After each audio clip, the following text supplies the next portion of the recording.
အမတဒါနဓမ္မဒါနအဖြစ်ဖြင့်ဟောကြားအပ်သောလောကသားတို့အတွက်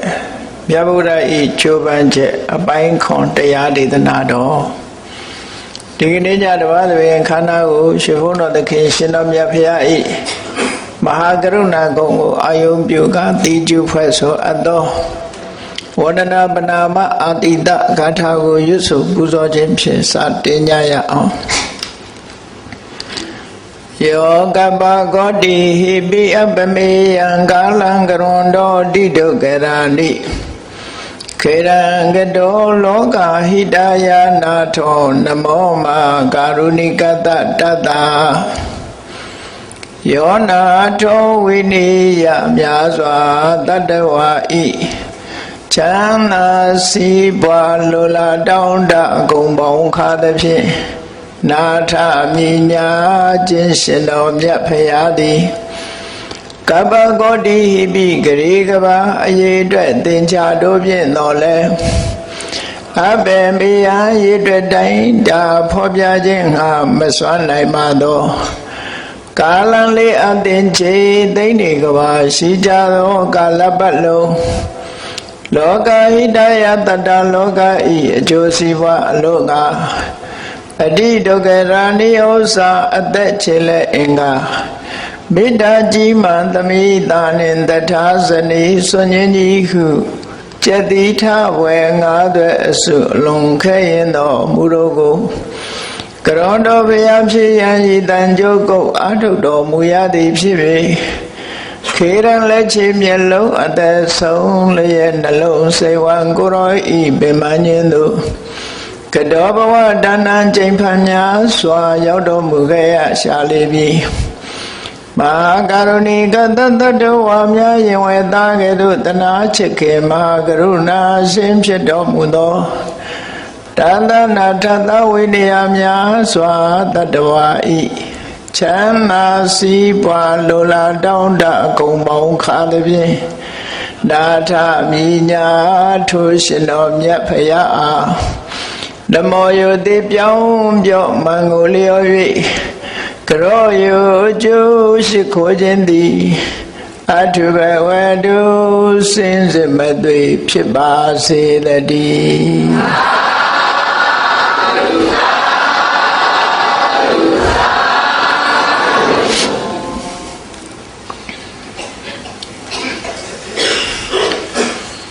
လောကသားတို့အတွက်မြတ်ဗုဒ္ဓ၏ကြိုးပမ်းချက်အပိုင်းခွန်ဘုရားမြတ်စွာဘုရားဖြစ်သူရောက်တာ35နှစ်အရွယ်မှာဘုရားဖြစ်သူရောက်တယ်ဘုရားဖြစ်သူရောက်ပြီးတဲ့နောက်တပည့်စကြာတရားဟောပြီးဣတိပတနာမိဂရာဝံတော်မှာ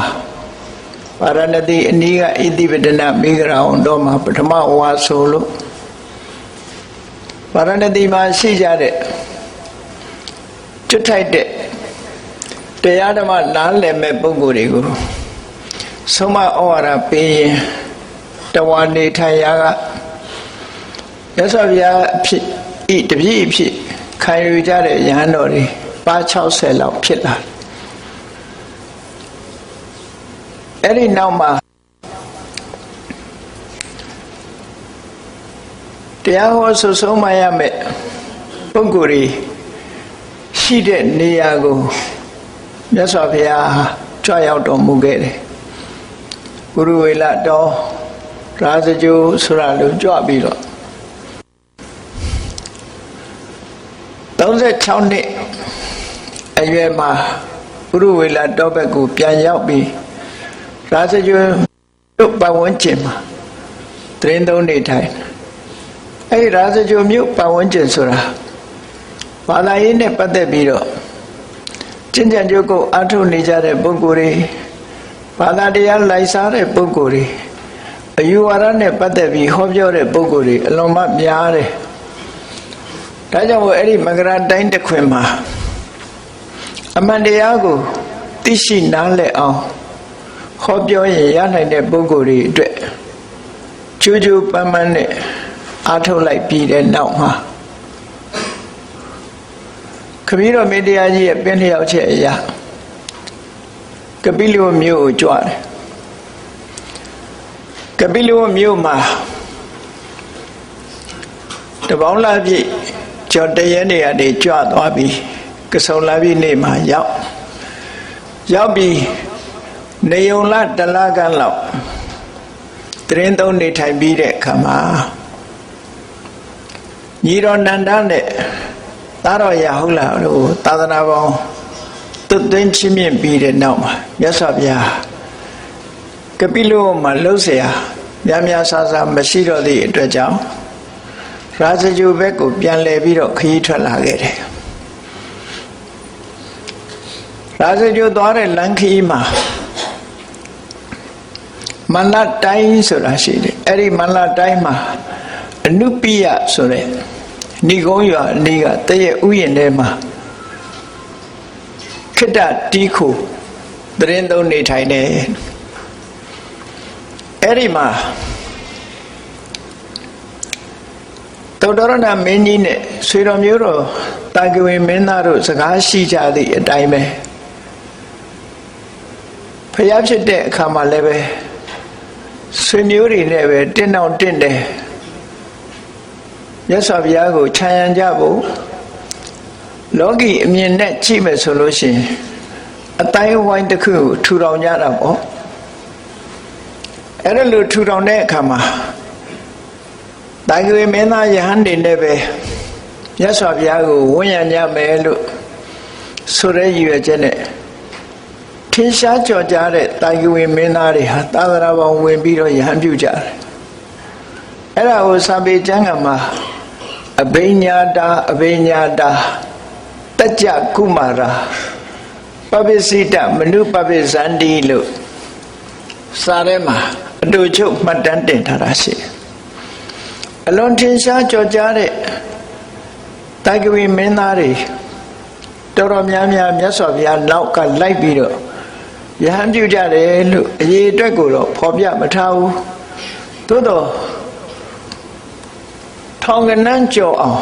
တာဂဝေမင်းသားတွေဟာမြတ်စွာဘုရားကိုယံမို့ဆိုပြီးတော့သာသနာပေါင်းဝင်ကြတယ်တို့ဆွေမျိုးဆိုတဲ့အသိစိတ်နဲ့ဒီအသိစိတ်ဟာလည်းပဲကောင်းတဲ့ဘက်ကိုဥတည်သွားနိုင်တဲ့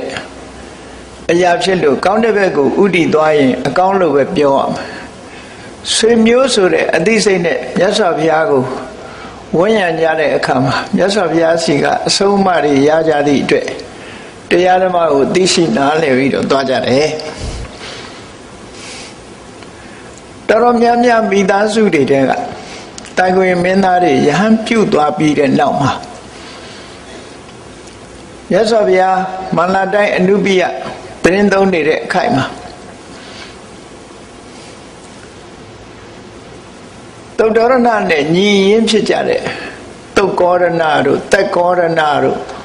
ဒေါတောရဏတို့အမိဒေါရဏတို့လို့ဆိုတဲ့ဩရဏဆိုတဲ့နာမည်နဲ့ညှိခေါ်ထားတဲ့ညီကို9ယောက်ထဲပေါက်ဖွာလာတဲ့မဟာနာမနဲ့အနုရုဒ္ဓတို့မဟာနာမမင်းသားနဲ့အနုရုဒ္ဓမင်းသားတို့ဆွေးနွေးတိုင်ပင်ကြတယ်တခြားတာဂဝေမင်းသားတွေဖះနောက်တော်ကလိုက်သွားကုန်ကြပြီတို့ညီကို2ယောက်တို့အိမ်ကမြတ်စွာဘုရားနောက်ဘယ်သူမှမလိုက်သေးဘူးအဲ့တော့မဟာနာမကသူ့ညီလေးအနုရုဒ္ဓကိုပြောပြတယ်တာဂဝေမင်းသားတွေသဘောတူညီထားတယ်မြတ်စွာဘုရားကိုတာဂဝေမင်းမျိုးယဟန်နေနဲ့ပဲယံရမယ်လို့ဝန်းရံကြမယ်လို့ဆိုတဲ့သဘောတူညီချက်အရတို့အိမ်ကတို့2ယောက်ထဲက1ယောက်ရောက်တော့သင်္ကန်းဝတ်မှဖြစ်မယ်ငါရင်လည်းသင်္ကန်းဝတ်မယ်မင်းရင်လည်းသင်္ကန်းဝတ်လို့မဟာနာမကသူ့ညီလေးအနုရုဒ္ဓကိုတိုင်ပင်တဲ့အခါကျတော့ညီလေးကဘာပြောတော့ဆိုသူဟာတဲ့ထမင်းဘယ်အဖြစ်မှန်းတောင်မသိဘူးတဲ့ထမင်းဘယ်အဖြစ်မှန်းမသိဘူးဆိုတာဟိုအားရနားတယ်လို့တော့မအောင်မေ့လေနဲ့နော် ခြေမွေးမီးမလောင်လက်မွေးမီးမလောင်အမတန်ချမ်းသာလို့မိဘတွေကမြောက်စားထားတဲ့ပုဂ္ဂိုလ်တူတယောက်ဟာစားတော့မယ်ဆိုရင်အစင်သက်ထမင်းပွဲရှေ့ရောက်လက်ဆေးစားရုံပဲဆိုတဲ့အနေအထားမျိုးထားတယ်အဲ့လိုထားသည့်အတွက်ကြောင့်ဒီထမင်းဘယ်အရမှမသိဘူးရွှေကွက်ထဲကပဲရတယ်ထင်တယ်အဲ့ဒါလို့သိချမ်းချမ်းသာသာနေထိုင်နေတဲ့မိဘတွေကလည်းပြည့်စုံမင်းသားလည်းမင်းသားအကိုကြီးကလည်းရှေ့ကလှုပ်ရှားတွေကျုံလုံးတော့ညီငယ်ဖြစ်တဲ့အနုရုဒ္ဓကချင်းမွေးမိမလောင်လက်မွေးမိမလောင်ဒီလိုနေရတာဒါမဖြစ်နိုင်ဘူးလို့မပြောနဲ့ဖြစ်နိုင်တယ်ညီငယ်ဆုံးတွေဆိုတာသိပြီးတော့မသိအောင်ဘုန်းကြီးတို့မိသားစုတဲ့တောင်မှပဲဘုန်းကြီးတို့မှညီကို၈ယောက်ရှိတယ်၈ယောက်ရှိတော့ရှေ့ကအကိုတွေကသာအလုံးလုံးတာညီငယ်ဆုံးဖြစ်တဲ့ဘုန်းကြီးအနေနဲ့ကိုင်းလှုပ်ရှားတဲ့မိသားစုကမွေးဖွားလာတာဖြစ်တော့လေလေယာကိုင်းနဲ့ပတ်သက်ပြီးတော့ဘာမှမသိခဲ့ဘူးနော်မြေနုကျုံးပေါ်မှာထွန်ရက်စိုက်ပျိုးပြီးတော့ပဲတို့ပြောင်းတို့တီးနှံတွေစိုက်ပျိုးပြီးတော့စားတဲ့မိသားစုကပေါက်ဖွားလာပြီမဲ့လို့ထွန်လည်းမထွန်တတ်ဘူးထဲလည်းမထဲတတ်ဘူးနွားတောင်ဘယ်လိုမောင်းရမှမသိဘူးဆိုတဲ့အနေအထားမျိုးဖြစ်လာခဲ့ဘူးတဲ့ပေါ့။ဘာဖြစ်လို့ဒီလိုဖြစ်ရတာလဲလို့ဆိုကိုယ့်ရဲ့အကြီးတွေကလှုပ်ပေးသွားတာဆိုတော့ကိုကဘာမှမလုပ်ရတဲ့အနေအထားမျိုးဖြစ်တာပေါ့။အကြီးဆုံးဆိုရင်တော့လုပ်ရမယ်။အခုလဲအကိုကြီးဖြစ်တဲ့မဟာနာမကအလုံးသိမ့်ကျုံပြီးလှုပ်တော့ညီငယ်ကအေးဆေးဆေးနေရတယ်ဘာမှမလုပ်အောင်မလုပ်ရတော့ထမင်းတောင်ပဲအဖြစ်မှမသိဘူးအချိန်တန်လက်စေးထမင်းစားတဲ့အဆင့်အဲ့တော့သင်္ကန်းဝတ်ရအောင်ဆိုတော့သူကဘာပြောတော့ဆိုသင်္ကန်းဝတ်ရတယ်ဆိုတဲ့အခါမှာဆွမ်းခံစားရမယ်သူများလောင်းတာလှူတဲ့ဆွမ်းကိုစားရမယ်ဆိုတော့သူဒီလုပ်တယ်မလုပ်နိုင်ဘူးတဲ့မလုပ်နိုင်ဘူးဘုန်းကြီးဘုရားဆင်းရဲတယ်ပေါ့အဲ့တော့အကိုကြီးပဲဝတ်ပြောတော့ဘာနာမကပြောတယ်အေးဟုတ်ပြီငါဝတ်မယ်ဆိုရင်မင်းအိမ်အလုပ်တွေလုပ်ရလိမ့်မယ်တဲ့ဘာတွေလုပ်ရမလို့ဆိုမင်းထွန်ရက်ဆိုင်ပြောရမှာထွန်ရက်ဆိုင်ပြောရမယ်ပထမလက်ထုံမှုစီမံရမယ်စီမံပြီးတော့ဆိုပါပြိုးတွေထောင်ရမယ်ပြိုးထောင်ပြီးတော့ပြန်ဆိုင်ရမယ်ပြန်ဆိုင်ပြီးတော့ရေသွင်းနှံသွင်းရေထုတ်တန်းထုတ်ပေါင်းတင်နှံတင်မှဲ့ပြီးဆိုရင်ရိတ်ရမယ်သိမ်းရမယ်ရလာတဲ့စပါးတွေကြည်တဲ့သွင်းရမယ်ပြီးတဲ့အခါအခွန်ချွတ်ဆံဖြစ်အောင်လုပ်ပြီးတော့ထမင်းချက်သည့်အထိအကုန်ပြောပြတယ်ပြောပြတော့ဒါတစ်ခါလုပ်ပြီးရင်ပြီးရောလာလို့ဆိုဘယ်ဟုတ်မလဲကွာနှစ်တိုင်းလုပ်အောင်ဟာအဲ့လောက်လှုပ်ရှုပ်တာဖြစ်ရင် तू မလုံးနိုင်ဘူးတဲ့အဲ့ဒါလေပြင်းလိုက်ပုံကတော့နော်အဲ့လောက်လှုပ်ရှုပ်တဲ့လို့ तू မလုံးချင်ဘူးတဲ့ तू ပဲသင်္ကန်းဝတ်မယ်ပေါ့အဲ့ဒါနဲ့သူ့မေတော်ကြီးစိတ်သွားပြီးတော့ပြောတယ်သူတို့ညီကို2ယောက်တယောက်တော့ဝတ်မှဖြစ်တယ်ဖြစ်မယ်မဝတ်ရင်မဖြစ်ဘူးအဲ့တော့ तू သင်္ကန်းဝတ်မယ်လို့ပြောတော့အမေကြီးကပြောတော့ငါသားတို့မင်းတို့2ယောက်ကိုငါလုံးဝခွင့်မပြုနိုင်ဘူးတဲ့သေတော်မှတော့ငါပတတ်နိုင်လို့လွတ်ရမှာတဲ့အသက်ရှင်လျက်တော့မင်းတို့ဘယ်နည်းနဲ့မှငါခွင့်မပေးနိုင်ဘူးသဘောမတူနိုင်ဘူးလို့ပြောတာခွင့်မပေးဘူးအကျဉ်းချင်းတောင်းတယ်အနိကပ်ပြီးတော့အကျဉ်းချင်းတောင်းတဲ့အခါမိခင်လှုပ်တဲ့ပုဂ္ဂိုလ်ကဘာပြောတော့ဆိုငါသားတလောင်းဝှချင်တယ်ဆိုလို့ရှိရင်မင်းရဲ့တငယ်ချင်းဗတ္တိယမင်းသူဝတ်တယ်ဆိုရင်တော့မင်းဝတ်တော့လို့သူ့မေတော်ကဘာစိတ်ကူးတော့ဆိုဗတ္တိယကအဲ့ဒီအချိန်မှာသူကတာကဝင်မင်းနေထဲမှာအကြီးအကဲ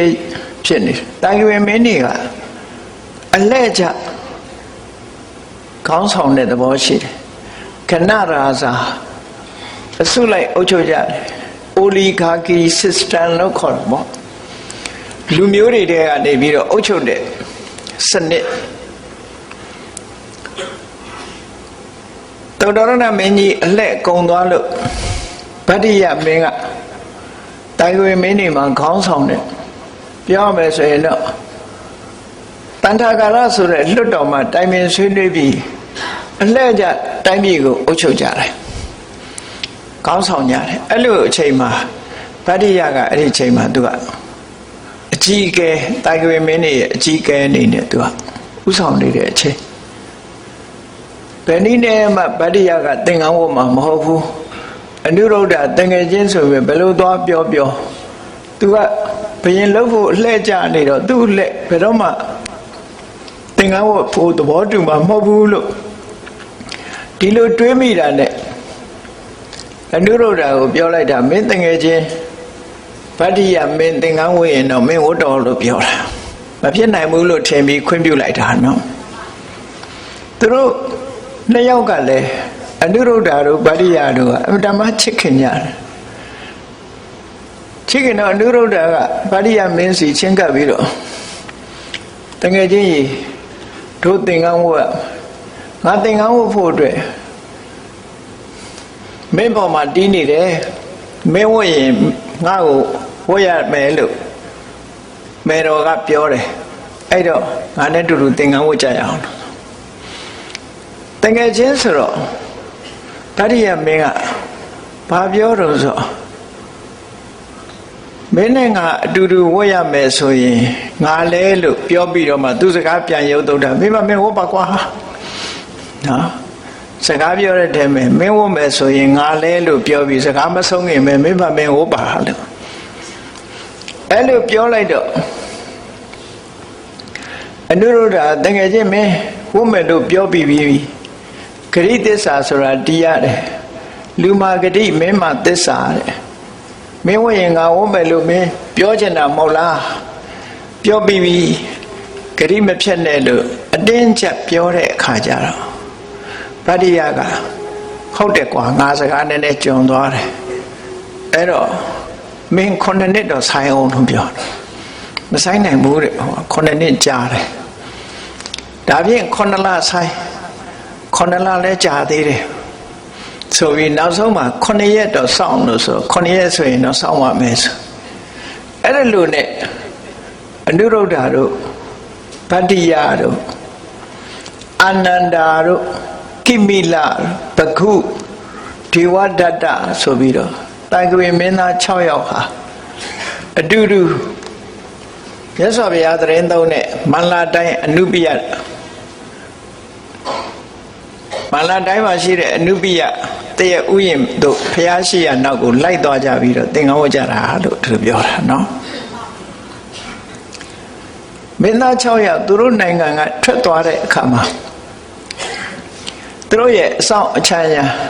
ကိုရံတော်တပ်တွေနဲ့သွားကြတယ်သူများနယ်ပယ်တွေရောက်တဲ့အခါကျတော့ကိုရံတော်တပ်တွေကိုပြန်လွတ်ပြီးတော့သူတို့ရဲ့အလုပ်အကျွေးပြုစုဖို့ဆိုပြီးတော့ဥပါလိလို့ဆိုတဲ့သမုတ်စိတ်ပြုပြင်တဲ့စတ္တလည်းတယောက်ပါလာသူတို့ကိုပြုစုလုပ်ကျွေးနေတဲ့စတ္တလည်းအဲ့ဒါမင်းဝမင်းစားတွေတို့နှထောင်းတွေတို့လက်ကောက်တွေတို့မင်းဒုက္ခိကဝတ်တဲ့ယေရနာတွေအကုန်လုံးမင်းကြီးမင်းသားဝတ်စုံတွေအကုန်လုံးချွတ်ရိုးရိုးအဝတ်ကိုပြောင်းဝတ်သူများနေတဲ့သွားတယ်ဆိုတာဒီမင်းဝမင်းစားနဲ့သွားလို့အဆင်မပြေဘူးဒါကြောင့်မို့ရိုးရိုးလူတွေဝတ်တယ်လို့ဝတ်ပြီးတော့သွားဖို့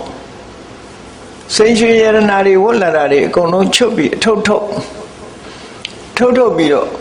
ဥပါလိဆိုတဲ့သူတို့နောက်ကလိုက်လာတဲ့စတ္တတိရဲ့ဒီတန်ဖိုးရှိတဲ့အထုပ်ကြီးကိုသူ့လက်ထဲထည့်ပြီးကဲမင်းဒီထုတ်ယူပြီးတော့ပြန်တော့နေပြီးတော့ပြန်တော့ငါတို့ကတော့ဖျားရှိတဲ့စီမလာတိုင်းကအနုပိယတရဥယျာဉ်ကိုတော့မယ်ဖျားနောက်လိုက်သွားတော့ဆိုတော့ဥပါလိကလည်းစဉ်းစားတယ်သူတို့တောင်ပိုင်ဆိုင်တဲ့တန်ဖိုးရှိတဲ့ပစ္စည်းတွေကိုမကွက်မငဲ့မကွက်အထုတ်ပြီးငါလက်ထဲထည့်ထားခဲ့တာငါကဘာဖြစ်လို့သူများထွေးတဲ့တတွေးကိုမျိုးတာလို့သူတို့ပစ္စည်းတွေကိုယူပြီးတော့နေပြီးတော့ပြန်ရမှာလဲသူစဉ်းစားပုံလေးရနော်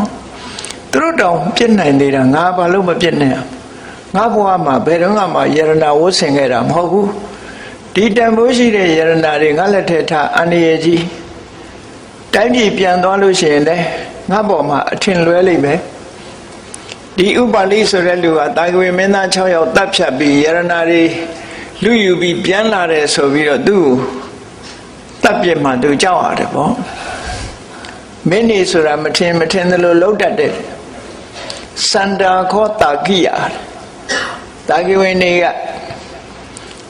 ဖျားပွင့်လို့ဖျားရဲ့အဆုံးမရလို့သာနောက်ပိုင်းယဉ်ကျေးသွားတာ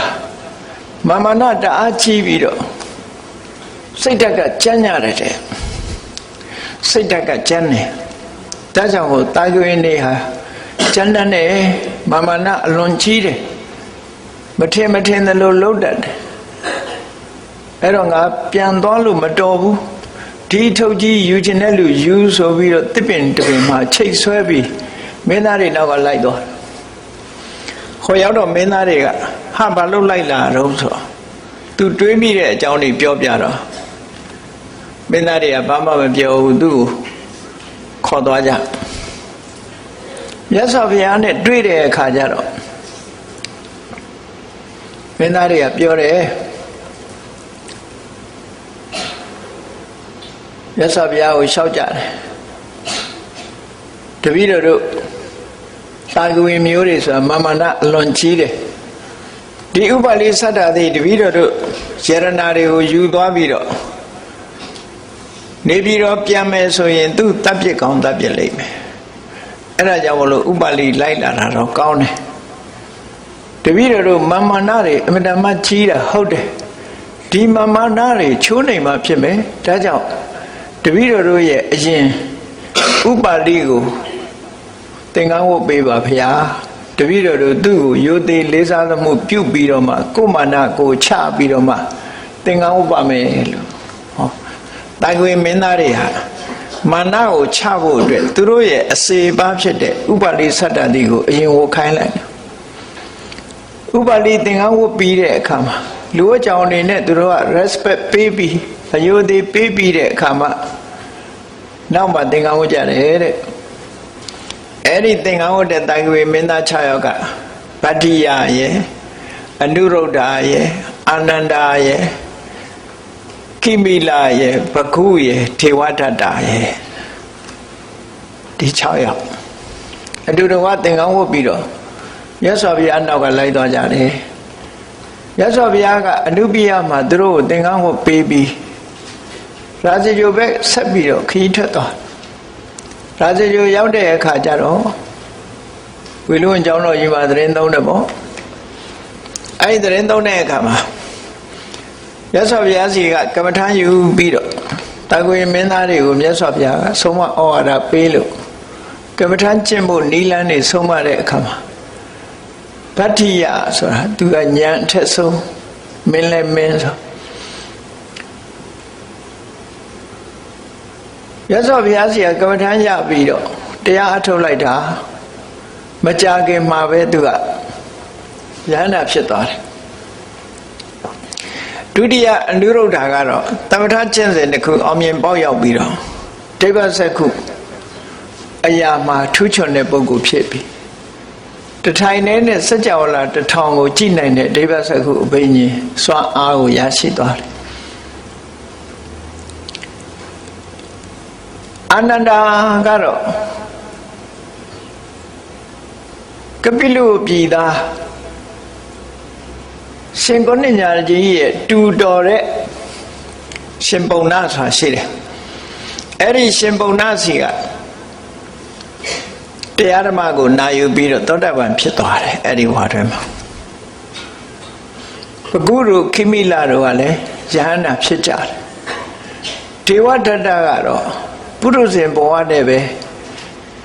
တပ္ပထကျင့်စဉ်တစ်ခုအောင်မြင်လို့အဘိညာဉ်တကိုးတွေနဲ့ပြည့်စုံတဲ့ပုဂ္ဂိုလ်ရောက်ရှိပြီးတော့သွားတယ်တဲ့ဒါတာဂဝေမင်းတွေရတဲ့မင်းသားတွေရတဲ့အရည်ချင်းတွေပေါ့ရာဇဂိုမြို့မှာဝါဆိုးနေတဲ့အတွင်းမှာပဲဒီလိုထူးခြားချက်တွေကိုသူတို့ရရှိပြီးတော့သွားကြတယ်အဲ့ဒီမှာ မြတ်စွာဘုရားသခင်ကိုရောမြတ်ကရာဇဂြိုဟ်မြို့မှာသီတင်းသုံးနေထိုင်ပြီးတော့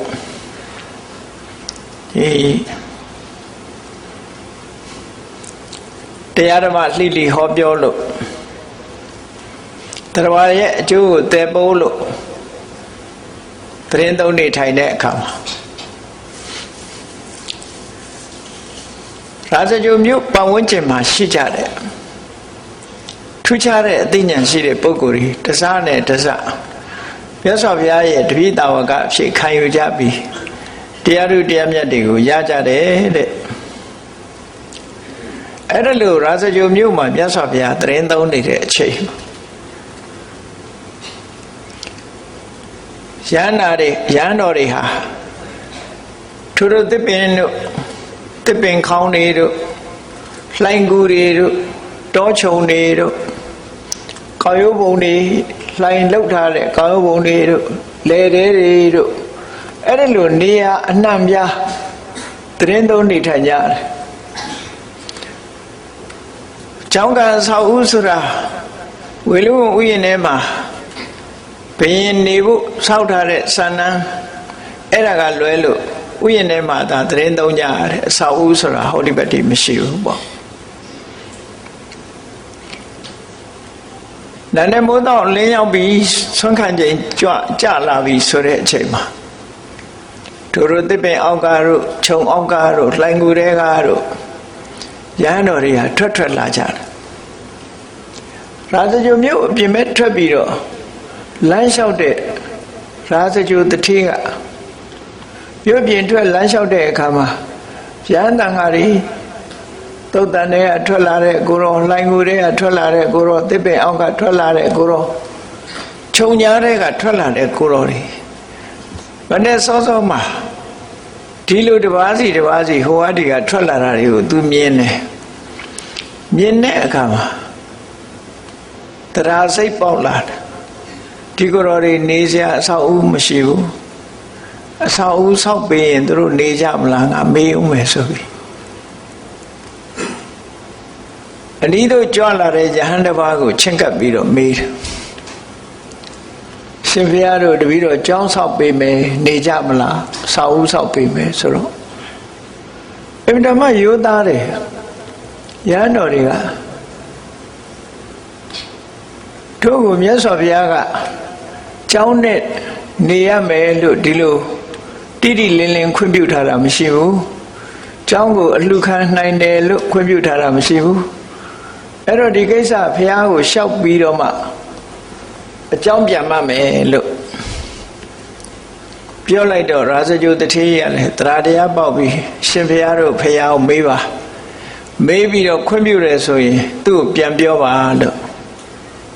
ဆိုတော့ယဟန်တွေကမြတ်စွာဘုရားစီရောက်တဲ့အခါမှာမေးကြတယ်ရာဇဂြိုဟ်တထေးကနေပြီးတော့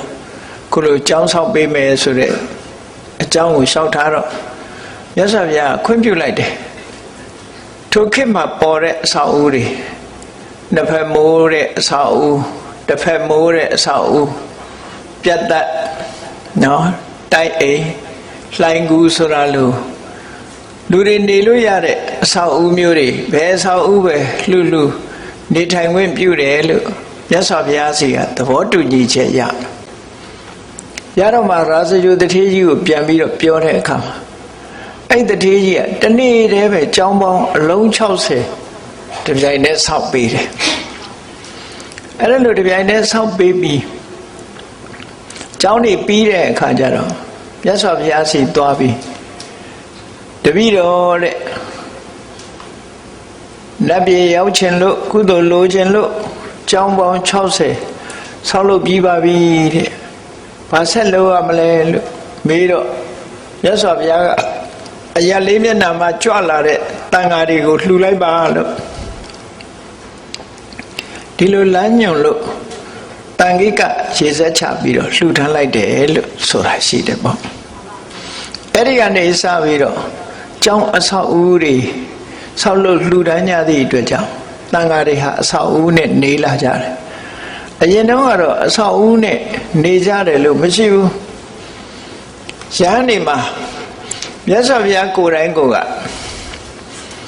သာ သာသနာပေါင်းဝင်လာပြီဆိုလို့ရှိရင်တိတိကျကျပစ္စည်း၄ပါးနဲ့ပတ်သက်ပြီးသတ်မှတ်ချက်တစ်ခုပေးထားတာရှိတယ်ပစ္စည်း၄ပါးဆိုတာဘဝမှာအသက်ရှင်နေထိုင်ဖို့အတွက်အထောက်အကူပြုတဲ့အရာ၄မျိုးလို့ဒီလိုဆိုလိုတယ်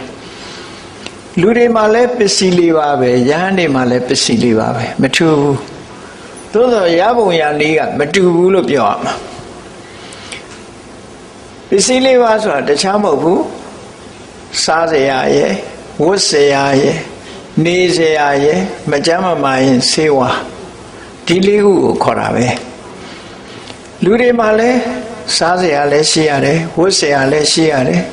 နေစရာလည်းရှိရတယ်မကြမ်းမမာရင်လည်းဆေးဝါးဆိုတာရှိရတယ်ပေါ့အဲ့ဒါဟာအသက်ရှိတည်ထမှုအတွက်အထောက်အကူ၄မျိုးပစ္စည်းပစ္စယဆိုတဲ့စကားလုံးကိုကြည့်ပြီးပစ္စည်းလို့ခေါ်တာနော်မြတ်စွာဘုရားကယဟန်တွေကိုတော့ဘယ်လိုမိန့်ရှိတော့ဆိုစားစရာနဲ့ပတ်သက်လာလို့ရှိရင်ပိဏိယလောဘဘောဇနံနေတ္တယပပိစ္ဆာပိဏိယလောဘဘောဇနံနေတ္တယပပိစ္ဆာတထတေယာဝစီယဥဒ္ဒဟောကရဏီယောယံဘဝဆိုတာတဲ့တအိမ်တစုံလောင်းလူတဲ့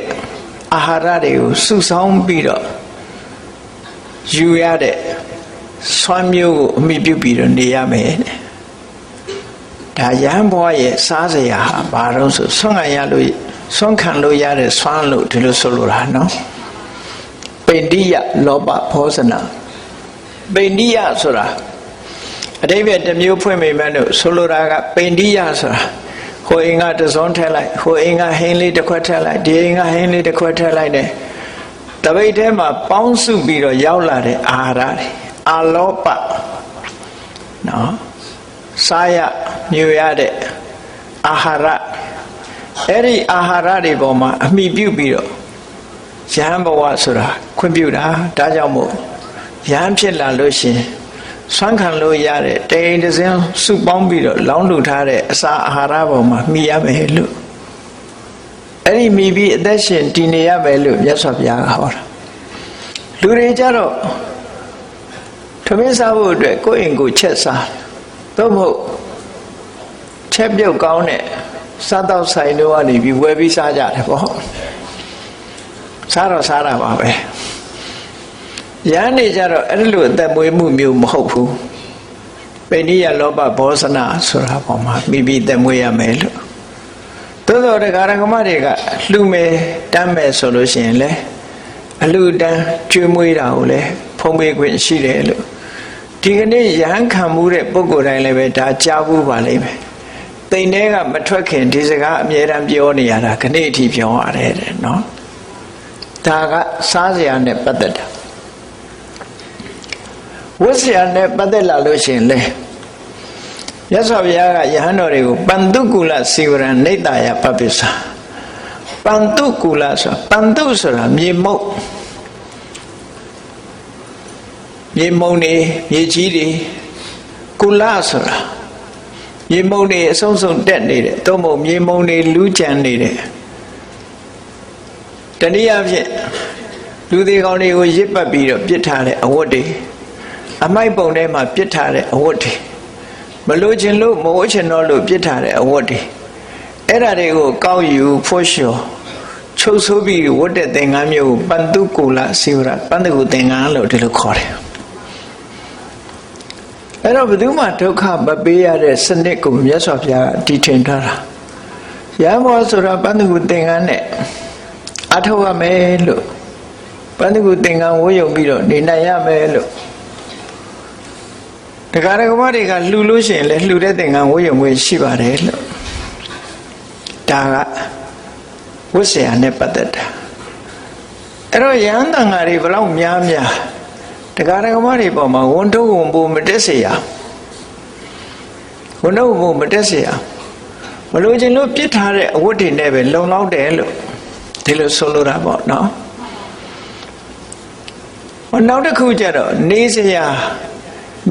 ကြတော့မြတ်စွာဘုရားက ရုက္ခမူလသေနာတနာနိဒာယပပိစ္ဆာတစ်ပင်အောင်မှနေရင်ရတယ်တစ်ပင်ကြီးတွေကအရေးကောင်းတယ်အတော်ရအောင်လုံးကျုံတယ်အဲ့ဒီတစ်ပင်အောင်မှနေနိုင်မယ်နေမယ်ဆိုလို့ရှိရင်ဒီလုံးကျုံတဲ့နေစရာလေးတစ်ခုရတယ်ပေါ့ဘာလို့လို့ဆိုငှက်တွေဆိုလဲတစ်ပင်မှာခိုးနေကြတာပဲမြောက်တွေဆိုလဲတစ်ပင်မှာခိုးနေကြတာတိရစ္ဆာန်တွေတစ်ပင်မှာနေကြတာများတယ်လေအဲ့ဒါလို့ယံတန်ဃာတွေလဲဘယ်သူမှဒုက္ခမပေးပဲနဲ့တစ်ပင်အောင်မှာအရေးခိုးပြီးတော့အဲ့ဒီမှာနေလို့ရတယ်ဒါကြောင့်မို့ယံဖြစ်လာပြီဆိုလို့ရှိရင်တစ်ပင်ရင်းတည်ဟူသောနေရာဌာနမှာအမိပြုပြီးယံတရားအထောက်ရမယ်ဒီလိုခဏခေတ်တောင်မှအိန္ဒိယနိုင်ငံမှာမူလတန်းကျောင်းဖွင့်ထားတာတစ်ပင်အောင်မှာဖွင့်တာတောရလေးတွေဆိုလို့ရှိရင်နော်တစ်ပင်အောင်မှာမူလတန်းကျောင်းလေးတွေဖွင့်ပြီးစာသင်နေတာကျောင်းအဆောက်အဦရှိတာမဟုတ်မူလတန်းကျောင်းမရှိဘူးတစ်ပင်အောင်မှာဘောလေးထောင်ပြီးတော့စာသင်နေတာတွေ့ရတယ်အဲ့တော့ယဟန်တွေကိုလည်းတစ်ပင်ရင်တည်းဟူသောကျောင်းမှာနေထိုင်ဖို့ဆိုပြီးတော့ရည်ညွှန်းတာစားစရာရယ်ဝတ်စရာရယ်နေစရာရယ်ဘာမှအပန်းမကြည့်ဘူးလို့ရလဲရလွယ်တယ်ပြစ်လည်းကင်းတယ်မကြမ်းမမာရင်ဆေးဆိုတာကြတော့ဘာတော့ဆိုရင်နွားကျင်ငယ်တဲ့နော်နွားကျင်ငယ်တည်းဟူသောဆေးနွားကျင်ငယ်ကိုတောက်လို့ရှိရင်တီးချေချောင်းဖြစ်တဲ့ယောဂ32မျိုးကလွဲပြီးလေချောင်းဖြစ်တဲ့ယောဂ32မျိုးတလိပ်ချောင်းဖြစ်တဲ့ယောဂ32မျိုးနော်အဲ့ဒီ64မျိုးသောယောဂတွေပျောက်ကင်းနိုင်တယ်လို့ဒီလိုပြောတာ96ပါးတဲ့ကအိန္ဒိယနိုင်ငံတောင်ဟိုလွန်ခဲ့တဲ့၄နှစ်နောက်ကသတင်းစာတစ်စောင်ထဲမှာဖတ်လိုက်ရတယ်ဒီ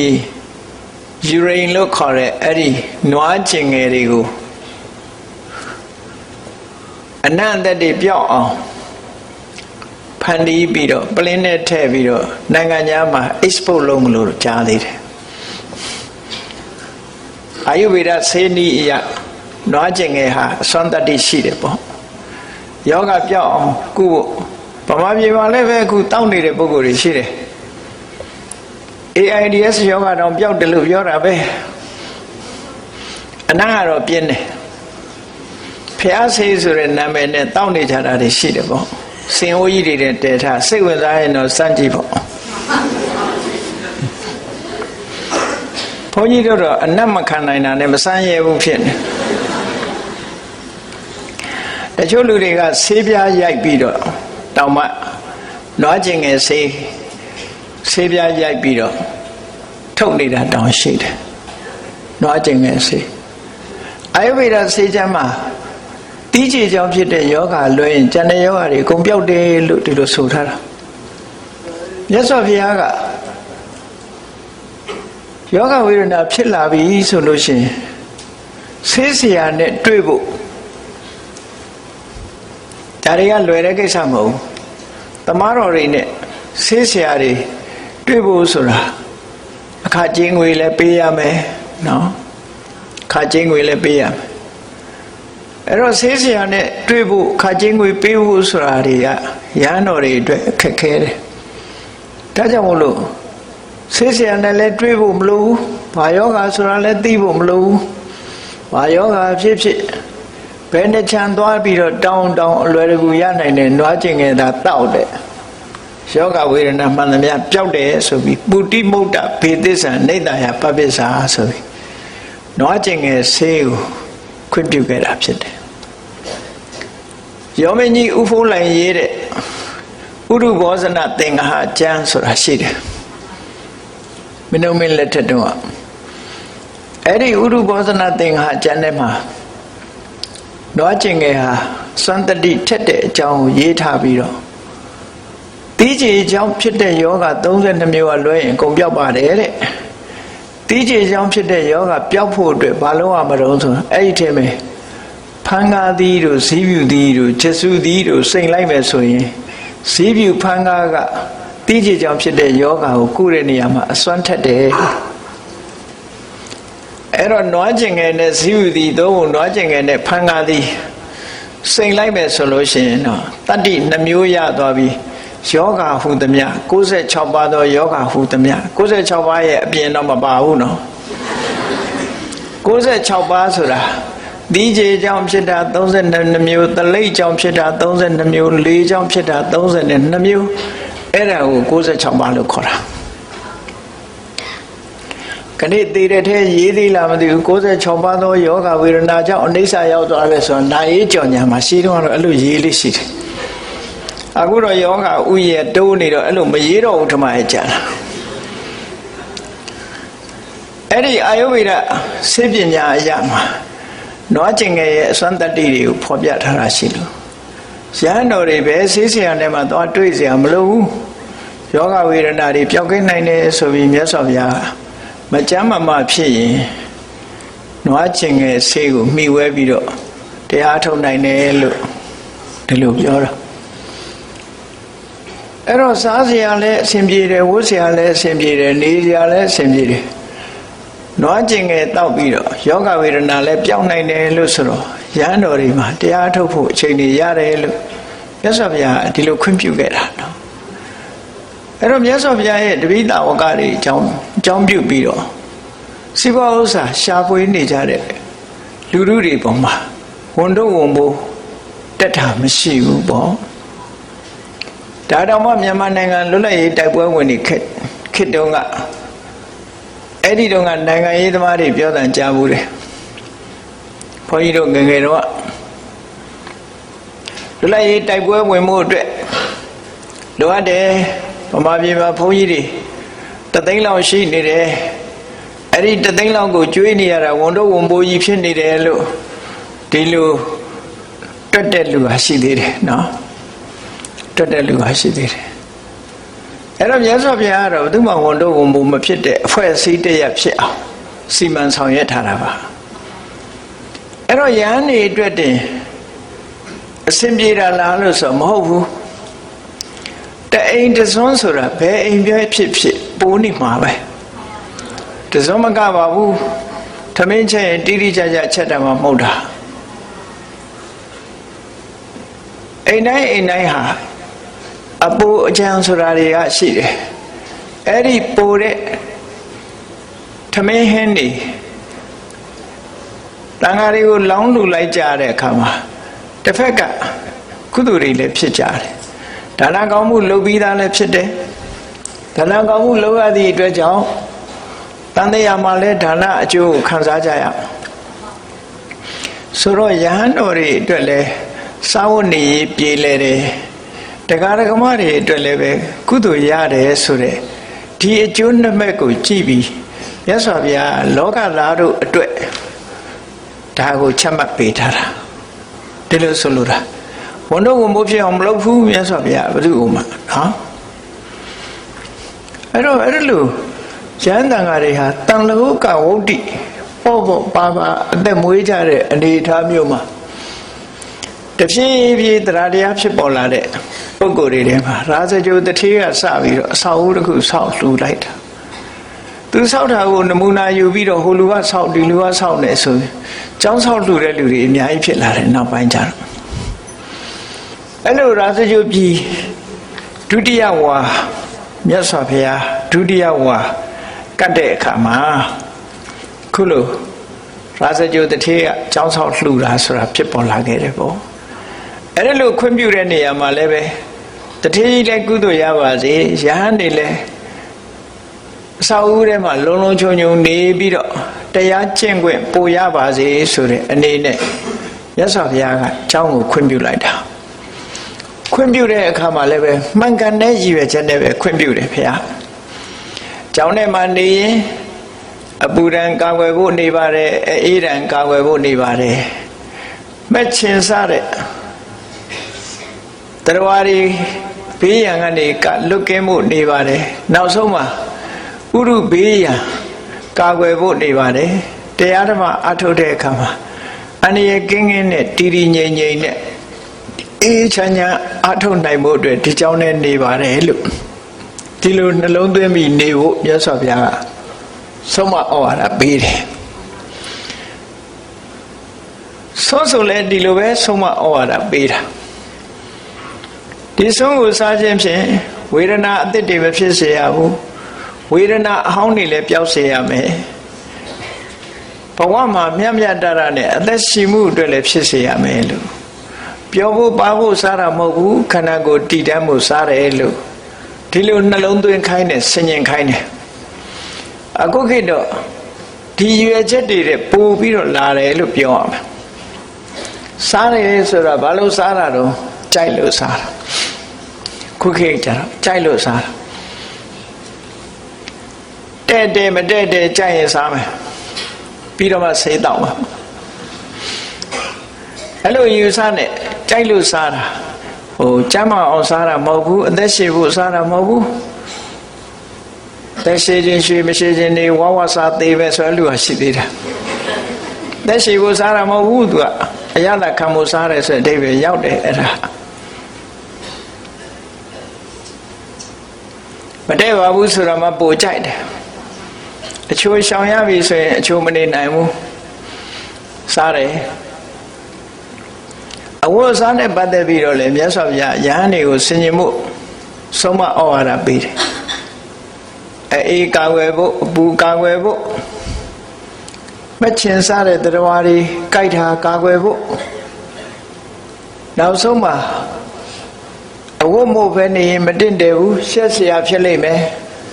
အဲ့ဒီရှက်เสียဖြစ်တဲ့အင်္ဂါရက်တွေဖုံးလန်းကာကွယ်ဖို့သင်္ကန်းဝတ်တယ်လို့အဝတ်စားကိုဝတ်တယ်လို့ဟောလို့မှန်ကန်တဲ့အကျိုးတစ်ခုရည်စူးပြီးတော့ဝတ်ခိုင်းတာတခြားတွေထည့်မစင်စားခဏခေတ်တော့အဲ့ဒီရည်ရွယ်ချက်တွေပိုးလာပြီးတော့ဒီအစဉ်လေးကတော့ငါနဲ့လိုက်လို့ဒါလေးကတော့ဒီဇိုင်းလှလို့ဒါလေးကတော့အစဉ်လှလို့ဒါကတော့ fashion မို့ဒါကိုရီးယားစတိုင်ဒီလိုဝတ်ကြတာတွေများလာတယ်ပေါ့လှဖို့ပါဖို့ဝတ်လာတာတွေဖြစ်လာတယ်နောက်ပိုင်းကျတော့စတိုင်ကလည်းအမျိုးမျိုးတွေခုဟာလှလို့ဝတ်တဲ့စတိုင်တွေဝတ်လာရင်ကျေးမှုရလို့မဟုတ်ဘူးအဝတ်ဝတ်တာစတိုင်ပဲနော်နောက်ပိုင်းကျတော့ naked style တွေတောင်ဖြစ်လာ naked style ဖြစ်လာအဲ့တော့ဝတ်ထားကလုံခြုံမှုဝတ်တာအဲ့တော့လုံခြုံဖို့ဆိုတာကိုတာထားပြီးတော့ဖော်ချဖို့ဝတ်ထားတော့မကောင်းဘူးပေါ့လုံလုံချုံချုံပဲဝတ်တင်တာပေါ့နော်လှအောင်ပါအောင်တော့ဝတ်ပေါ့ဝတ်လို့ရပါတယ်လူမအဝတ်တောင်းပါကိုနဲ့လိုက်တဲ့အဝတ်ကလေးဝတ်လှအောင်ဝတ်လူတွေဆိုဝတ်ခွင့်ရှိတယ်ပေါ့သို့တော်လဲ naked style ထိအောင်တော့မလုပ်သင့်ဘူးပေါ့အဲ့ဒါဝတ်စရာနေစရာကြတော့လေထွတ်တူပဲဒီဥရုဘေးရန်ကာကွယ်ဖို့အတွက်ဆောက်အောင်ဆိုတာအသုံးပြုရတယ်အခုတော့မဟုတ်ဘူးဆောက်ဦးတွေကိုလှလှပပစတိုင်ကြကြအဆင့်မြင့်မြင့်ဆိုတာတွေနဲ့တွေးလာပြီးတဲ့အခါမှာကုန်ကြစရိတ်တွေဟာပို့ပြီးတော့တက်လာတယ်ရှာလို့မလောက်နိုင်လောက်အောင်ဖြစ်လာတယ်ပေါ့အဲ့တော့မြတ်စွာဘုရားသာသနာမှာအဲ့ဒီလိုဝန်တော့ဝန်ဖို့မဖြစ်ရအောင်မြတ်စွာဘုရားဆုံးမဩဝါဒပေးတယ်အင်တန်ကောင်းတဲ့အဆုံးအမတွေပေါ့လူတွေမှာနေပါညမနာရှာဖွေနေရတာဒါတွေဖြစ်စည်းဖို့ရှာဖွေရလို့အားရတယ်နားရတယ်လို့မရှိဘူးအမြဲတမ်းမောပန်ပူလောင်ပြီးတော့ရှားနေကြတယ်အပူတွေရှားနေရတယ်စားနိုင်တာတဲ့ပို့ပြီးတော့ရှားနေရတယ်ဝတ်နိုင်တာတဲ့ပိုးရှားနေရတယ်နေနိုင်တာတဲ့ပိုးရှားနေရတယ်အပူလေးမှမရှိရင်ဆိုတာမဖြစ်လို့ရှားနေကြတယ်တကယ်လူတွေကိုထမင်းကျွေးနေတာ pocket money ကကျွေးနေတာပါ pocket money ကဒါပေမဲ့လို့လူတွေကိုမမနာတက်စေတာမဟုတ်ပါဘူးပတ်စံအိတ်ထဲမှာပါတဲ့အိတ်ထောင်ထဲမှာထည့်ထားတဲ့ပတ်စံလေးကထမင်းကျွေးနေပြီမဲ့လို့သူ့အတွက်လူတွေကသိအရေးမဆိုင်ကြပါဘူးအရေးဆိုင်တာတော့ဟိုဗန်ထဲထည့်ထားတာတွေကိုအရေးဆိုင်နော်ရင်းနှီးထားတဲ့ဟာတွေပေါ်မှာသွားအရေးဆိုင်တယ်လေကိုထမင်းကျွေးနေတာကိုသိအရေးမဆိုင်ဘူးအဲ့တော့အ ပူရီရှာပြီးတော့အပူရီလုံနေကြရတယ်ပေါ့မြတ်စွာဘုရားကယဟန်နေအဲ့ဒီလိုမဖြစ်ရအောင်အထူးသဖြင့်လူတွေတော့ဟောလို့မရဘူးပေါ့ယဟန်နေရလို့မဖြစ်အောင်ဆုံးမဩဝါဒပေးတာဒါလောကသားတွေအတွက်ဆင်းရဲဒုက္ခလွတ်မြောက်ဖို့ကြိုးပမ်းချက်တစ်ခုပဲဖြစ်တယ်ပေါ့အဲ့ဒီမှာရာဇဂုတတိကအကြောင်းဆောက်ပေးတယ်လို့ဆိုတဲ့နေရာမှာလည်းပဲလုံးလုံးချုံချုံအမောကလေးသဘောပဲဖြစ်မယ်တင်းတော့တင်းနဲ့တန်ဖိုးကြီးတဲ့အကြောင်းကြီးတွေတော့မဟုတ်တော့ဘူးနော်ဒီနေ့တည်းအကြောင်းပေါင်း60ဆောက်တာဆောက်ပြီးတော့လှူတယ်ကျန်တဲ့တရားဓမ္မတွေကလည်းအတူယူအားကြပြီးတော့လှူကြတန်းကြတယ်အဲ့ဒီအချိန်မှာရာဇဂုမြို့နဲ့ရာဇဂုကတထေးနဲ့တောင်ဝတိမြို့ကသူဒ္ဓတ္တဆိုတဲ့တထေးအလူတန်းလုံးဝါသနာပါလို့သူ့မြို့ရောက်လာတဲ့လူတွေဆိုလို့ရှိရင်စားစရာမရှိတဲ့လူတွေအလုံးကိုကျွေးမွေးဆောက်ရှောက်ထားလို့အနာထပိဏိကလို့နာမည်ကြီးတဲ့သူဒ္ဓတ္တဆိုတဲ့တထေးကရာဇဂုမြို့နဲ့သူကအယောင်းဝယ်ကိုယောင်းကုန်ဝယ်လုပ်တယ်ရှင်းတော့လှဲပေါင်း900နဲ့သွားပြီးကိုယောင်းကုန်ဝယ်လုပ်တာအဲ့တော့ရာဇဂုတထေးနဲ့အဲ့ဒီတာဝတိကသူဒ္ဓတ္တဆိုတဲ့အနာရဝိန်တထေးတို့ဟာလဲမောင်းလဲနှမလဲအပြန်လန်ရောက်ဖတ်တော်ဆက်ကြတယ်တနေ့တော့ခါတိုင်းလိုပဲကိုယောင်းကုန်ဝယ်လာရင်းနဲ့အနာရဝိန်တထေးဟာရာဇဂုပြည်ဘက်ကိုရောက်လာတာရောက်လာတဲ့အခါမှာအမှတ်မထင်မြတ်စွာဘုရားတရင်ကိုကြားရလို့မြတ်စွာဘုရားကိုသွားရောက်ပြီးတော့သိမ္တမဝနဆိုတဲ့သုတ္တံမှာမြတ်စွာဘုရားကိုသွားရောက်ပြီးအစောကြီးဖူးတယ်ဖူးတဲ့အခါမှာမြတ်စွာဘုရားကသူဒ္ဓတ္တဒီဘက်လာခဲ့လို့သူ့ငယ်နာမည်ကိုခေါ်လိုက်တော့အလွန်ဝမ်းသာအားရဖြစ်ပြီးတော့မြတ်စွာဘုရားရဲ့အဆုံးအမတရားတွေကိုနားလဲရတဲ့အခါမှာသူစိတ်နှလုံးအေးချမ်းမှုကိုရပြီးနောက်ဆုံးမှာသောတပန်ဖြစ်ပြီးဗုဒ္ဓဥပဒေကအဖြစ်ရောက်သွားတယ်အဲ့ဒါလိုရောက်သွားတဲ့အခါမှာတရားတရားကောင်းတဲ့ပုဂ္ဂိုလ်ပြီးပြီးရာဇဂုမြို့မှာမြတ်စွာဘုရားတရင်သုံးနေရကတာဝတိပြည်ဘက်ကိုကြွဖို့ဆိုပြီးမြတ်စွာဘုရားကိုပင့်တယ်တာဝတိမြို့နဲ့ရာဇဂုက45 ဥဇနာကွာလန်းတယ်ဝေးကွာတယ်အဲ့တော့တာဝတိပြည်ဘက်ကိုကြွဖို့ဆိုပြီးတော့မြတ်စွာဘုရားစီကပဋိညာဉ်တောင်းပြီးတော့တာဝတိမြို့မှာသူကျောင်းဆောက်လှူဖို့အစီအစဉ်လုပ်တယ်ပေါ့ပြန်သွားပြီးတဲ့နောက်မှာဘုရားတရင်သုံးဖို့အစဉ်ပြေမဲ့နေရာကိုသူရှာလိုက်တာတာဝတိမြို့ကနေတောင်ဘက်တဲ့ထွက်သွားပြီးတော့အတော်လေးသွားမိပြီဆိုရင်အနောက်ဘက်ကိုချိုးကွေ့သွားတဲ့လမ်းမှာအနောက်ဘက်ကိုချွေးကွေပြီးအတော်လေးလမ်းလျှောက်လိုက်တဲ့အခါမှာစေတမင်းသားပိုင်တဲ့ဥယျာဉ်မြေကြီးရှိတယ်အဲ့ဒီဥယျာဉ်ကြီးကိုသွားပြီးတော့သဘောကျတော့စေတမင်းသားစီသွားပြီးတော့အဲ့ဒီဥယျာဉ်ကိုသူ့ရောင်းပါလို့သွားတောင်းတာအဲ့ဒီခေတ်ကလည်းမြေဈေးကအကြီးသားနော်ခုခေတ်မြေဈေးတဲ့ကြီးမဲ့ထင်တယ်သွားတောင်းတဲ့အခါကျတော့စေတမင်းသားကဘာပြောလိုက်တုံးဆိုရင်အတပြာဒင်းငါးငွေတွေအစွန်းချင်းထိခင်းပြီးတော့ပေးတောင်မှမရောက်နိုင်ပါဘူးလို့ပြောလိုက်တာတနည်းအားဖြင့်ပြောမယ်ဆိုရင်မရောက်ပါဘူးအတပြာစွန်းချင်းထိပြီးတော့ထိလို့ကုန်ကြတဲ့ငွေနဲ့ဝယ်ရင်တော့ဆိုတဲ့အဓိပ္ပာယ်မျိုးသူပြောလိုက်တယ်ပြောလိုက်တဲ့အခါကျတော့ချက်ချင်းပဲအနာရဝိန်တထေးကခင်းမယ်ယူမယ်မြေပြင်တစ်ခုလုံးကိုရွှေရင်းကားတွေဖြန့်ခင်းပြီးတော့ဝယ်ရမှာသူဟာခဏနဲ့ပြောတာမဟုတ်ဘူးအတပြားတွေဖြန့်ခင်းပြီးတော့မြေရဲ့အကျယ်ဝန်းတိုင်အတပြားတွေဖြန့်ခင်းပြီးတော့အစွန်းချင်းထိအောင်ခင်းပြီးတော့အဲ့ဒါနဲ့ဝယ်ရမှာနာရဝိန်တထေးကသိအားတက်တရောဖြစ်နေတဲ့အခါကျတော့မြတ်စွာဘုရားတရင်သုံးမှုဒီနေရာအကောင်းဆုံးပဲဆိုပြီးတော့ဝယ်မယ်လို့ပြောတော့စေတမင်းသားသူဈေးပြောပြီးပြီမယ်လို့မရောင်းချင်မရောင်းနိုင်ဘူးဆိုတော့မဟုတ်ဘူးမင်းသားဈေးဖြတ်ပြီးပြီမရောင်းလို့မရဘူး ဆေးဆူပြီးနေပြီမရောက်လို့မရဘူးနောက်ဆုံးမှာပဲရောက်သွားတော့ဆိုတရားရုံးထီအောင်ရောက်သွားတယ်ဒီစကားဟာစေတမင်းသားဆေးဆိုတာဟုတ်မဟုတ်တရားရုံးရဲ့အဆုံးဖြတ်သွားခံတဲ့အခါတရားသူကြီးတွေကဒါမင်းသားဆေးဆိုလိုက်တာပဲပေါ့ဒီမြေရဲ့တန်ဖိုးကိုမင်းသားပြောလိုက်ရရောက်တယ်အဲ့ဒါလောက်ပြီးရင်တော့မင်းသားရောင်းချတဲ့နဲ့လို့ဆိုတဲ့အခါအဲ့ဒီခေတ်ကလူတွေကကိုယ်တိတ်ခါကိုထိန်းရတယ်ဂရိဆိုတာမဖြစ်ကြဘူးအဲ့ဒါနဲ့အနာရဘိန်တထေးကိုပြောတဲ့စည်းအတိုင်းသဘောတူလိုက်တာဟိုကရွှေရင်းကားတွေအကုန်လုံးထုတ်ဗန္ဒာတွေကထုတ်ပြီးတော့အဲ့ဒီမြေပြင်ပေါ်မှာအစွန်းချင်းထိအောင်ဖြန့်ခင်းတာပထမကိုယ်တော်တစ်ခုကထုတ်တာဖြန့်ခင်းလိုက်တဲ့အခါတဝက်ကျော်လောက်ခင်းမိသားဖြစ်သွားရင်မလောက်သေးတော့နောက်ထပ်ကိုယ်တော်တစ်ခုထုတ်ပြီးတော့ခင်းတာအဲ့ဒါလို့အတ္တတရောဒီလောက်များပြားလာတဲ့ရွှေတင်းကားတွေခင်းပြီးတော့ဝယ်တယ်ဆိုတော့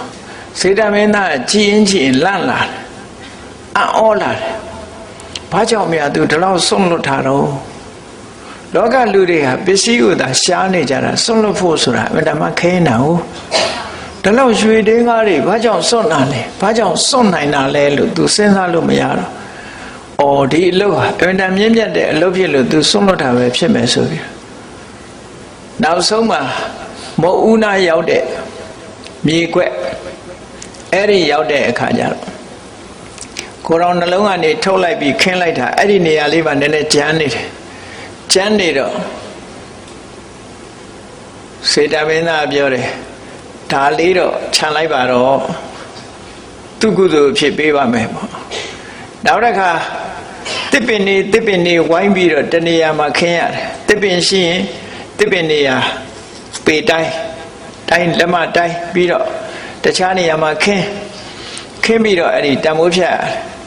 အဲ့ဓာတွေကိုလည်းစေတမင်းသားကတစ်ပင်နေရာတွေကိုလည်းသူ့ကုသိုလ်ပဲထားလိုက်ပါတော့မခင်းမှနဲ့တော့လို့သဘောတူပြီးတော့နာရဝိန်တထေးမြေရောင်းလိုက်ရတယ်ပေါ့အဲ့ဒီမှာ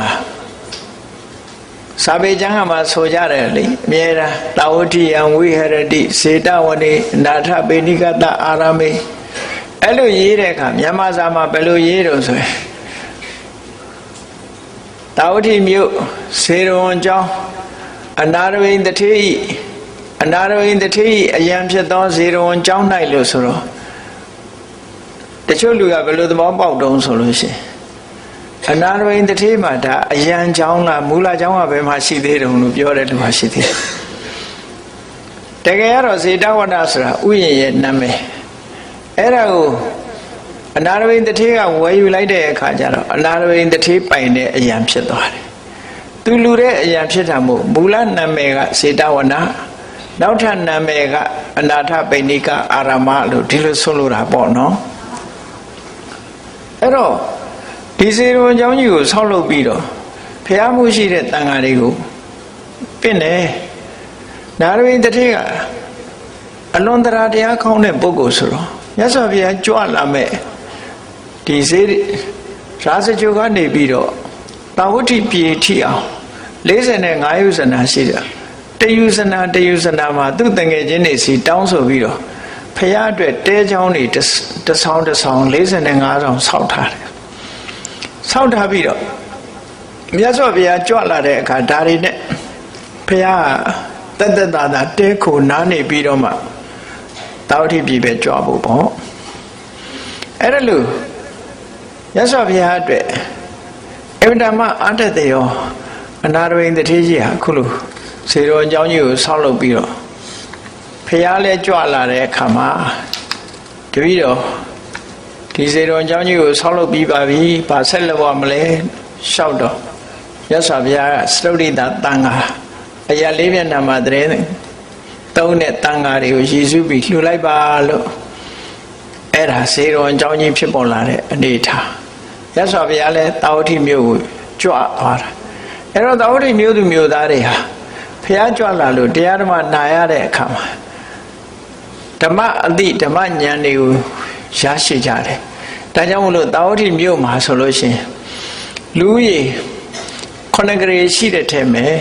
9 ဂရေလောက်ကအရိယာသူတော်စင်တွေဖြစ်တယ်လို့ဒီလိုပြောတာ အဲ့ဒါလို့ဘုရားဘာသာဝင်သူတော်စင်တွေဖြစ်ပြီးတော့တာဝတိမြို့တစ်မြို့လုံးဟာဖရာတရားလေးစားပြီးတော့ကောင်းရသူကောင်းတဲ့လုပ်ငန်းတွေလုပ်လို့ဒုစရိုက်သမားတွေအလွန်နှဲပါလို့အေးချမ်းတဲ့နေရာတစ်ခုဖြစ်သွားတယ်ပေါ့လောကသားတို့အတွက်မြတ်စွာဘုရားဟာကြွရောက်ချီးမြှောက်တော်မူတယ်နေ့စဉ်နဲ့အမျှမြတ်စွာဘုရားညရဥယျံဆိုလို့ရှိရင်လေလောကကြီးကိုကြည်တော်မူတယ်နာနဲ့မိုးတော့အလေးရောက်တဲ့အချိန်မှာလောကကြီးကိုတစ်ချိန်ကြည့်တယ်တစ်ချိန်ကြည့်ပြီးတော့ဆုံးမရမယ်တရားဓမ္မပြသရမယ်ဆွဆုံးရမယ်ပုဂ္ဂိုလ်တွေ့လို့ရှိရင်ဘလောက်ပဲဝေးကိုပင်မမှုအလေးမထားပဲနဲ့ကြွရောက်ပြီးတရားဓမ္မကိုဟောပြောပေးလိရှိတယ်ပေါ့အဲ့ဒါလို့လောကသားတွေရဲ့အကျိုးမြတ်ဗုဒ္ဓကျိုးကျိုးပမှန်အားထုတ်လိုက်တာနားရတယ်လို့သိပြီးတော့မရှိဘူးနာနဲ့ပိုင်းမှာလည်းပဲနာနဲ့ပိုင်းအတွက်ယဟန်တန်ဃာတွေဆုံးမရတယ်ဆွမ်းခံကြွရတယ်ဆွမ်းခံကြွရင်လည်းတရားဓမ္မတွေတရားဟောတယ်မိဂုဏ်တွေလာမေးရင်လည်းဖြေပေးတယ်ဆွမ်းစားပြီးတဲ့အချိန်မှလည်းပဲထို့အတူပဲလာရောက်ပြီးတော့မေးမြန်းတဲ့ပုဂ္ဂိုလ်တွေမိဂုဏ်တွေဖြေပေးလို့ယဟန်တန်ဃာတွေဆုံးမဩဝါဒပေးလို့ညာဥယျံအချိန်ရောက်တဲ့အခါမှာလည်းညာဥယျံအချိန်အားလျော်စွာယဟန်တန်ဃာတွေကိုဆုံးမဩဝါဒပေးလို့လာရောက်ကြတဲ့ပရိသတ်တွေတရားဓမ္မဟောလို့တကောင်ရံရောက်လို့လူတွေဟာအိပ်ဆက်နားနေကြပြီဆိုလို့ရှိရင်ကောင်းကင်ဘုံကဆင်းလာတဲ့နတ်တွေမြမာတွေကိုမြတ်စွာဘုရားတရားဟောရတယ်မိဂုဏ်တွေဖြေပေးရတယ်အဲ့ဒါလို့နေရင်ကနေညတကောင်ကျော်2 နာရီလောက်အချိန်ပိုင်းလေးကြာမှာမြတ်စွာဘုရားခိတ္တခဏကျိန်းဆက်အနားယူပြီးနာနဲ့မလင်းခင်ပဲအိယာကထားပြီးလောကကြီးကိုတစ်ခါကြည့်ရပြန်တယ်ပေါ့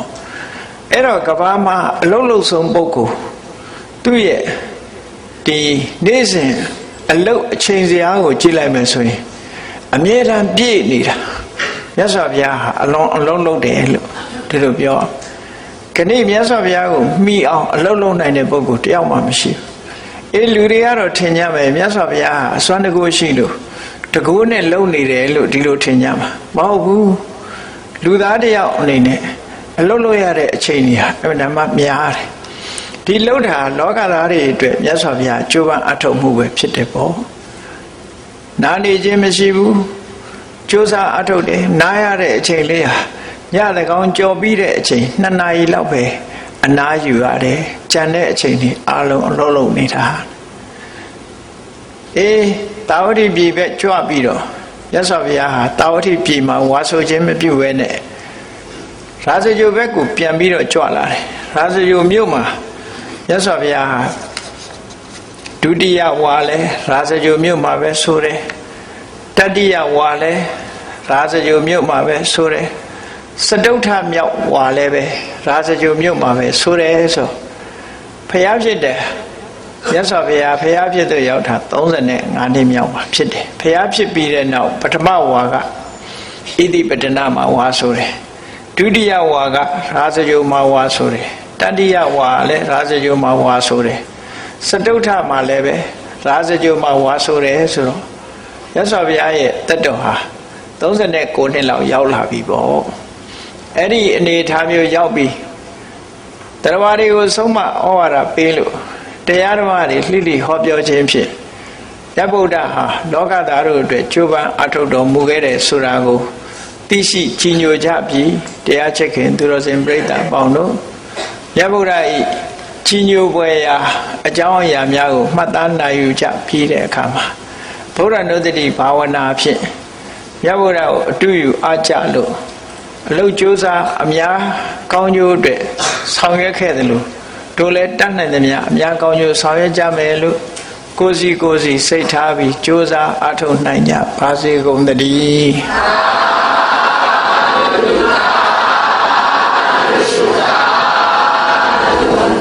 မေတ္တာပို့ရအောင်တတ္တဝါများစွာ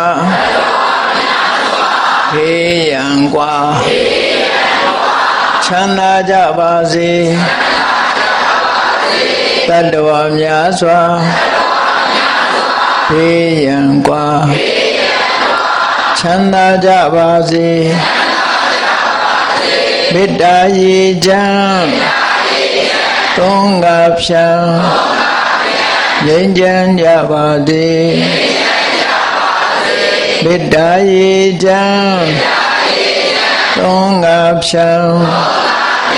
ငြိမ်းချမ်းကြပါစေသက်ရှိချမ်းသာစိတ်ချမ်းသာလိုရာဆန္ဒပြည့်ပါစေသက်ရှိချမ်းသာ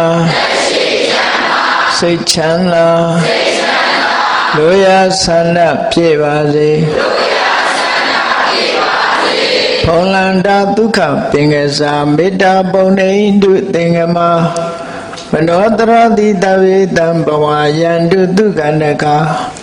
မေတ္တာပုံနေတုသင်္ကမစုပေါင်းပုအပ်မေတ္တာတဟုရောင်မြူပါဝင်ငွေလာမင်းနှင့်ရောင်ခြင်းရှက်ယုံပေါင်းဆောင်ရခြင်းကြောင့်သဗ္ဗေတံကျွမ်းမဲ့ဩတုံလုံးစုံများစွာတတ္တဝါတို့၏မနောတရတိမြင်မြတ်ဖြူစင်အေးကြည်လင်းသည့်ရေစဉ်ပြည့်တင်းစိတ်နှလုံးတည်ဟုသောရေအိုင်ကြီးအတွင်၌ဒုက္ခပင်ကစားစင်ထာဝရအေးမြတ်ကျင်သာတာယာပွင့်လန်းချမ်းသာဒုက္ခတည်ဟုသောကုမုဒ္ဒရာကြာပန်တို့သည်ဖုံးလန္တာဝန္တာရွှေမြူဝမုံလူလျက်ကျင်တူဝဲကြုံဖူးပွင့်ကြကုန်သည်ဖြစ်၍ဒုက္ခနကလေးအောင်လေးတဲ့ရောရှက်သင်ပြန့်ပိဋိတိဟုသောယနံတို့သည်ဘဝယန္တုကောင်းစွာမသွေကြိုင်လည်၍နေကြပါစေကုန်တည်း